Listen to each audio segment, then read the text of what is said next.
Oprah Winfrey. They told her she would never matter.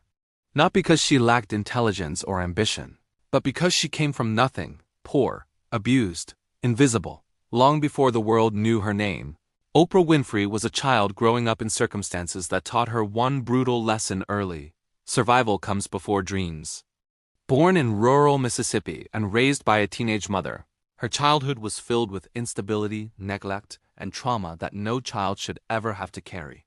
While other children felt protected, Oprah learned how to read silence, how to sense danger, how to disappear emotionally when the world felt unsafe. School became her refuge, words became her shelter.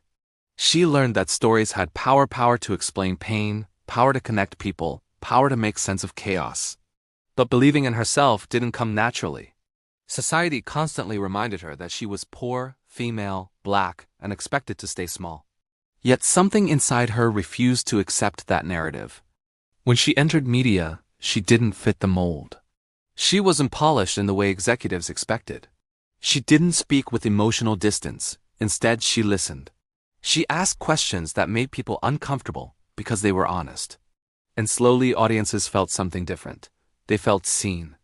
Oprah didn't build success by performing perfection. She built it by honoring truth.